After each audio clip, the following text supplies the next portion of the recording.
Hello everyone, welcome back to my channel. मैं doctor Ranjana Gupta आज BSc first year की series में जो टॉपिक कंटिन्यू कर रही हूँ दैट इज़ माइटोसिस। इससे पहले मैंने जो वीडियो अपलोड किया था दैट इज़ सेल साइकिल। तो सेल साइकिल के बाद अब जो मैंने उसके अंदर आपको बताई थी कि जो कोई भी सेल डिवीज़न होता है तो उससे पहले किस तरह की जो प्रोसेसेस हैं वो कंप्लीट होती हैं। तो उसके बाद जो है सेल एंटर करती है जो एम फेज़ है उसमें। तो M phase that is mitotic phase. तो जो माइटोसिस है that is part of M phase. Let's begin today's topic mitosis. Mitosis जिसे हम इक्वेशनल डिवीज़न भी कहते हैं, मीन्स समसूत्री विभाजन, मीन्स जहाँ सूत्रों का विभाजन जो है वो इक्वली होता है। इक्वली से मतलब होता है जैसे जो पेरेंट सेल्स के अंदर क्रोमोसोम का नंबर है वही नंबर जो है वो डॉटर सेल्स जो बनती हैं, पुत्री कोशिकाएं जो बनती हैं, उनके अंदर होता है। तो यहाँ पर हम देखते हैं ये दैट इज इक्वेशनल डिवीजन। ये इक्वेशनल डिवीजन जो हमें देखने को मिलता है एक तो सोमेटिक सेल्स के अंदर, सोमेटिक सेल्स जिन्हें हम हिंदी में कायिक कोशिकाएं कहते हैं, और जहाँ पर क्रोमोसोम नंबर जो है remains constant in daughter cells. So daughter cells are qualitatively as well as quantitatively similar to the parent cell. Equational division जो कॉमनली हमें सबसे ज़्यादा देखने को मिलता है वो सोमेटिक सेल्स यानी कायिक कोशिकाओं के अंदर देखने को मिलता है, जहाँ पर मैंने जैसे कि बताया कि इस तरह से वो डिवीजन होता है कि जो डॉटर सेल्स हैं उनके अंदर qualitatively as well as quantitatively, means गुणात्मक रूप से और मात्रात्मक रूप से दोनों ही तरह से जो क्रोमोसोम का नंबर है वो पेरेंट सेल या क्रोमोसोम मटेरियल है या हम कहें जेनेटिक मटेरियल जो है वो एज पेरेंट सेल होता है। ड्यूरेशन इसका 30 मिनट्स टू 3 आवर्स तक होता है, मतलब 30 से 3 घंटे लग सकते हैं। लेकिन ये डिपेंड करता है इस मतलब या हम कहें ये जो डिफरेंस है 30 मिनट टू 3 आवर्स का वो ऑन दी स्पीसीज, मीन्स जो टाइम ड्यूरेशन है वो स्पीसीज टू स्पीसीज डिफर करता है। दूसरा टेम्परेचर पे डिपेंड करता है और टिश्यू टाइप पे डिपेंड करता है। ज़रूरी नहीं है हर टिश्यू के अंदर जो है वो ड्यूरेशन 30 मिनट्स ही हो या 3 आवर्स ही हो, वो कम ज़्यादा हो सकता है। अक्रेंस सोमेटिक सेल्स के अंदर तो जो ड्यूरिंग ग्रोथ पीरियड जब ग्रोथ होती है तब हमें कायिक कोशिकाओं के अंदर जो है माइटोटिक डिवीजन यानी समसूत्री विभाजन देखने को मिलता है। लेकिन जर्म सेल्स के अंदर भी जनन कोशिकाएं जो होती हैं उनके अंदर भी हमें जो है माइटोसिस देखने को मिलता है। तो उनके अंदर जब during multiplication phase of gametogenesis, जब युग्मक जनन होता है उसमें जो गुणन फेज होता है, गुणन अवस्था जो होती है मल्टीप्लिकेशन फेज, उस अवस्था में जब हम देखते हैं तो वहाँ पर जो है हमें माइटोसिस देखने को मिलती है। फेज इसके अंदर हम फेजेस की बात करें, 2 मेन फेजेस हैं, कैरियोकाइनेसिस और साइटोकाइनेसिस। कैरियो का मतलब होता है न्यूक्लियस, मीन्स पहले जो न्यूक्लियस है वो डिवाइड करता है, नाभिकीय विभाजन और कोशिका द्रव्यीय विभाजन। तो नाभिकीय विभाजन में नाभिक विभाजित करता है और जब नाभिक का विभाजन लगभग पूर्ण हो जाता है तो कोशिका जो है 2 भागों में विभाजित होने लगती है, क्योंकि केवल न्यूक्लियर डिवीजन से काम नहीं चलेगा। केवल यदि न्यूक्लियस ही डिवाइड करेगा तो सेल जो है मल्टी न्यूक्लिएट हो जाएगी। तो न्यूक्लियर डिवीजन पहले होता है, उसके बाद जो है साइटोप्लाज्मिक डिवीजन होता है, तो तब जो है वो डॉटर सेल्स जो हैं वो फॉर्म होती हैं। इसके अंदर जो मेन स्टेजेस जो हैं प्रोफेज कैरियोकाइनेसिस के अंदर वो हम देखें prophase, metaphase, anaphase, telophase, 4 phases होते हैं इसके अंदर। मतलब प्रोफेज, यदि इसको याद रखने का मैं एक सिंपल सा तरीका भी बता सकती हूँ आपको, क्योंकि ये हमेशा जो फेज़ हैं आपको सीक्वेंस में याद होने चाहिए। यदि आपको सीक्वेंस में याद नहीं रहेंगे तो फिर आप जो स्टेजेस में जो चेंजेस आ रहे हैं वो आपके गलत हो जाएंगे। तो यहाँ पर सिंपल सा तरीका है PMAT। तो इसको याद रखने के लिए PMAT यदि आप रख सकते हैं तो PMAT रख लीजिए, नहीं तो PMAT करके याद रख लीजिए। एक एग्ज़ाम होता था पहले PMT, प्री मेडिकल टेस्ट, तो अब यहाँ PMT तो नहीं है, वो PMAT हो गया है। तो PMAT या PMAT आपको जिस तरह से भी याद रहे, लेकिन आपको सीक्वेंस जो है वो याद होना कंपलसरी है। यदि आपने सीक्वेंस में एक भी ऊपर नीचे किया तो आपका पूरा जो प्रोसीजर है इसका वो सारे स्टेप्स में आप गलत कर देंगे। अब बात करते हैं सबसे पहले प्रोफेज की। तो जो प्रोफेज है तो प्रो का मतलब ही होता है first, phase means stage, means first stage. It is divided into 3 parts, early prophase, mid prophase, late prophase. अब कंफ्यूज ना हो, कहीं कहीं केवल एक ही दिया है, केवल प्रोफेज को ही जो है डिस्क्राइब किया है, लेकिन क्योंकि ड्यूरिंग प्रोफेज ही बहुत सारे चेंजेस देखने को मिलते हैं, इसलिए यहाँ पर हमने इसको 3 पार्ट में डिवाइड कर दिया है। तो हम तीनों में जो क्या क्या चेंजेस होते हैं उनके बारे में देखेंगे। तो मैंने यहाँ पर जो डायग्राम ड्रॉ किया है वो अर्ली प्रोफेज का है। अर्ली प्रोफेज में आप देख रहे हैं ये हमारी जो सेल मेम्ब्रेन है, ये अंदर न्यूक्लियस है, ये क्रोमेटिन मटेरियल है और ये न्यूक्लियोलस है। यहाँ पर जो अर्ली प्रोफेज के अंदर हमें जो मेन चेंजेस दिखाई देते हैं, मेन स्टेजेस या हम कहें मुख्य रूप से जो दिखाई देता है, फॉर्मेशन ऑफ एस्टर। जो सेंट्रियोल्स हैं, इन्हें हम डिप्लोसोम्स भी कहते हैं, उनका फॉर्मेशन हो जाता है, जो इन्हें हम एस्टर बॉडी भी कहते हैं, एस्टेरॉयड भी कहते हैं, क्योंकि इनसे रेज निकलती हुई दिखाई देती हैं और ये आपस में कनेक्ट रहते हैं स्पिंडल फाइबर से। तो जो ये यहाँ पर डिवाइड होके और एक दूसरे से जो है अपोजिट या मूव होना शुरू कर देती है, मीन्स अपोजिट पोल पे जाना शुरू कर देती है। तो जो इस पोल पे रहेगी उसके दूसरे अपोजिट ये जो है धीरे धीरे मूव होना शुरू हो जाएगी। तो यहाँ पर एक दूसरे से ये सेपरेट हो जाती हैं। दूसरा, कंडेंसेशन ऑफ क्रोमेटिन। जो क्रोमेटिन मटेरियल है वो काफ़ी इलोंगेटेड थिन थ्रेड की फॉर्म में हमें दिखाई देता है। यहाँ पर जो क्रोमोसोम्स हैं जो कि क्रोमेटिड से बने हुए हैं, तो ईच क्रोमेटिड जो है वो दोनों एक दूसरे के ऊपर कॉइल रहते हैं। मीन्स जो यहाँ पर हमें जो क्रोमोसोम दिखाई दे रहा है, तो वहाँ पे ये एक क्रोमोसोम के अंदर 4 क्रोमेटिड्स होते हैं। तो ये जो क्रोमोसोम्स का जो ईच थ्रेड है वो क्रोमेटिड से बना हुआ होता है। तो 2 क्रोमेटिड आपस में एक दूसरे पे कॉइल्ड रहते हैं। तो वो यहाँ पर कॉइलिंग हमें थोड़ी खुली हुई मीन्स इलोंगेटेड फेज में दिखाई देती है। तो जो क्रोमोसोम्स है वो इलोंगेटेड दिखाई देते हैं और यहाँ पर सेंट्रोमियर से कनेक्टेड दिखाई देते हैं। यहाँ पर अभी तक कोई भी न्यूक्लियर मेम्ब्रेन के अंदर डिसअपीयरेंस, न्यूक्लियोलस के अंदर कोई चेंज हमें नहीं दिखाई दे रहा है।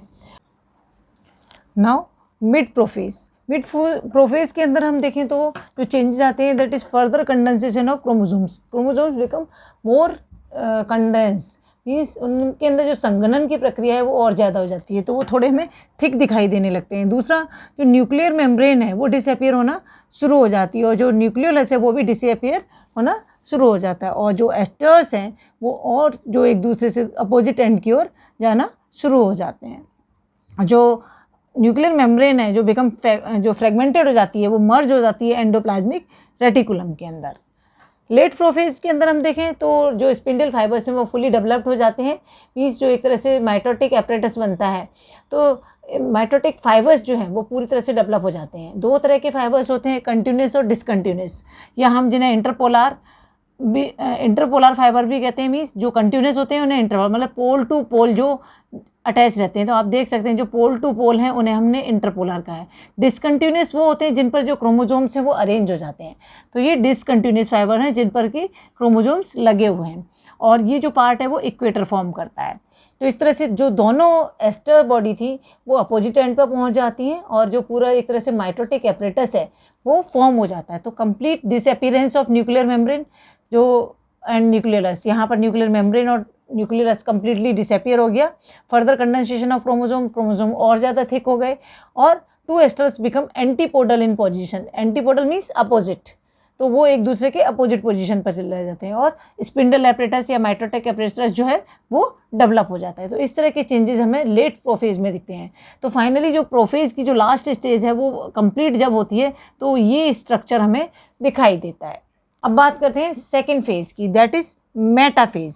मेटाफेज के अंदर हम देखें तो स्पिंडल एपरेटस तो बन ही गया है, मीन्स माइटोटिक एपरेटस बन गया है। तो माइटोटिक एपरेटस पे जो क्रोमोसोम्स हैं वो उनके सेंट्रोमियर्स जो हैं वो इक्वेटर पे अरेंज दिखाई देते हैं। मतलब क्रोमोसोम जो है वो इक्वेटर पे अरेंज दिखाई देते हैं। ये पार्ट जो है जहाँ पर ये जो बना हुआ है, मैंने आपको बताया ना, ये पार्ट जो है वो इक्वेटर है, तो ये इक्वेटर पे अरेंज हो जाते हैं और पूरे वही फाइबर्स हमें यहाँ भी दिखाई दे रहे हैं। लेकिन जो क्रोमोसोम्स की आर्म्स हैं वो दोनों आर्म्स जो हैं वो अपोजिट डायरेक्शन में डायरेक्ट हो जाती हैं।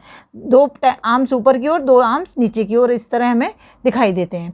और यहाँ पर जो क्रोमोसोम्स हैं वो हमें कभी कभी वी शेप और जे शेप्ड भी दिखाई देते हैं, जो कि यहाँ पर बहुत क्लियर कट आपको दिख रहा है। जे शेप मतलब जब सेंट्रोमियर की पोजीशन एकदम सेंटर में नहीं होती तो उस केस में जो है एक आर्म छोटी और एक आर्म बड़ी होती है क्रोमोसोम की, तो जो उसकी अपीयरेंस है वो जे से हो जाती है। इसी तरह जब दोनों आर्म्स सिमिलर साइज़ की होती है, मीन सेंटर बिल्कुल सेंट्रल पोजीशन में होता है, तो जैसे कि इसमें दिख रहा है, तो दोनों आर्म्स जो है वो इक्वल साइज़ की होती हैं, तब वो बी शेप फॉर्म कर लेती हैं। तो क्रोमोसोम्स अरेंज्ड ऑन इक्वेटर और मेटाफेज प्लेट, इसे हम मेटाफेज भी प्लेट भी कहते हैं, और centromere lie on the equator while arms of chromosomes are directed towards the poles। तो देख सकते हैं आप दोनों आर्म्स जो अपोजिट पोल्स की ओर डायरेक्टेड है। इसका जो ड्यूरेशन है वो 2 to 10 मिनट्स है। केवल जो मेटाफेज स्टेज है वो 2 से 10 मिनट के अंदर फिनिश हो जाती है।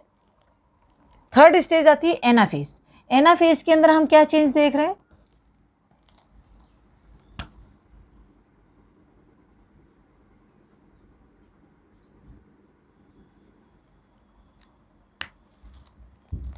थर्ड स्टेज आती है एनाफेज। एनाफेज के अंदर हम क्या चेंज देख रहे हैं कि अभी तक जो क्रोमोसोम्स इक्वेटर पर अरेंज थे वो अब स्प्लिट होके अपोजिट पोल्स की तरफ मूव कर रहे हैं। तो each centromere splits into 2 sister chromatids have their own centromere and daughter chromosomes are formed. तो ये डॉटर क्रोमोसोम्स फॉर्म हो गए और ईच विद 1 सिस्टर क्रोमेटिड, दोनों के पास एक एक सिस्टर क्रोमेटिड जो है वो पहुंच गया। तो इस तरह से ये 2 पार्ट में स्प्लिट हो गए और इंटरजोनल फाइबर्स जो हैं वो यहाँ पर डेवलप हो जाते हैं प्रोटीन के, जो कि उन सेंट्रोमियर को, डॉटर क्रोमेटिड्स के जो सेंट्रोमियर्स हैं उनको कनेक्ट करते हैं। तो इंटरजोनल प्रोटीन फाइबर्स जो है वो डेवलप हो गए यहाँ पर। सेंट्रोमियर्स ऑफ डॉटर क्रोमेटिड्स के बीच में हमें ये इंटरजोनल फाइबर्स दिखाई दे रहे हैं। Daughter chromosomes move towards opposite poles, और जो क्रोमोसोम्स हैं वो अपोजिट पोल्स की ओर मूव होते हुए दिखाई देते हैं और फाइनली जो है एनाफेज के एंड होते होते तक वो बिल्कुल अपोजिट एंड पे पहुंच जाते हैं। और इस प्रोसेस में जो टाइम लगता है that is 2 to 3 minutes only. Now telophase. Telo means end, means जो माइटोटिक डिवीजन है उसका एंड फेज। तो उसमें each pole chromosomes are surrounded by new nuclear membrane. आप देख रहे हैं यहाँ पर जो न्यूक्लियर मेम्ब्रेन है वो स्टार्ट हो गई है अपेयर होना, और न्यूक्लियोलस भी अपेयर होना शुरू हो गया है। तो nucleolus reappear, chromosomes become decondense. जो क्रोमोसोम्स है डीकंडेंस हो जाते हैं, मतलब अब हमें एक नेटवर्क का फॉर्मेशन वो करने लगते हैं, बिल्कुल थिन थ्रेड लाइक दिखाई देने लगते हैं। Asters and spindle absorbed in cytoplasm, और एस्टर्स जो होते हैं और स्पिंडल एपरेटस जो बनता है उसकी जो सारी प्रोटीन्स हैं वो साइटोप्लाज्म के अंदर एब्जॉर्ब हो जाती हैं, और धीरे धीरे जो सारे सेल ऑर्गेनेल्स हैं वो भी फॉर्म होके न्यूली फॉर्म सेल ऑर्गेनेल्स भी वहाँ पर हमें दिखाई देने लगते हैं। ये इस तरह से आप देख सकते हैं। अब centriole at each pole surrounded by centrosphere to complete the centrosome. यहाँ पर जो सेंट्रोमियर्स होते हैं, सेंट्रियोल्स जो थे वो अब जो है पोल्स पे वो सेंट्रोस्फीयर फॉर्म कर लेते हैं, एक सराउंडिंग उनके ऊपर डेवलप हो जाती है सेंट्रोस्फीयर दैट कंप्लीट दी सेंट्रोसोम, जिससे वो पूरा एक कंप्लीट सेंट्रोसोम जो है वो फॉर्म हो जाता है। तो ये यहाँ पर आकर हमारा जो different phases of mitotic division के अंदर जो कैरियोकाइनेसिस थी, मतलब कैरियोकाइनेसिस के जो 4 फेज, प्रोफेज, मेटाफेज, एनाफेज और टीलोफेज, वो कंप्लीट होते हैं। अब हमारा जो नेक्स्ट फेज है दैट इज साइटोकाइनेसिस, मीन्स कोशिका द्रव्य विभाजन। तो कोशिका द्रव्य विभाजन के अंदर हम देखें तो कई बार तो ये बिल्कुल जब टीलोफेज एंड हो रहा होता है वहीं पर स्टार्ट हो जाता है, और कई बार टीलोफेज कंप्लीट होने के बाद स्टार्ट होता है। तो यहाँ पर जो देख सकते हैं, यहाँ पर एक ग्रूव या हम के कंस्ट्रक्शन जो है या एक जो फरो वो डेवलप होना शुरू हो जाती है। तो इस तरह से फरो अंदर की तरफ यूँ जो सेल्स है वो अंदर की तरफ धंसना शुरू हो जाती है, और इस तरह से मूव करती हुई वो सेल जो है 2 पार्ट में डिवाइड हो जाती है। तो starts at the end of telophase by developing a cell furrow और constriction which move centrally. 2 daughter cells which are qualitatively as well as quantitatively similar to the parent cells are formed. बिल्कुल इस तरह से 2 similar parent cell की तरह जो है daughter cells form हो जाती हैं। तो इस तरह से जो माइटोसिस की जो प्रोसेस है वो कंप्लीट होती है। आई थिंक आपको समझ में आ गया होगा। फिर भी कोई डाउट है तो कमेंट सेक्शन में ज़रूर मेंशन करें, और मेरे वीडियो यदि आपको पसंद आ रहे हो प्लीज़ लाइक, सब्सक्राइब और शेयर करना ना भूलें। Thank you so much.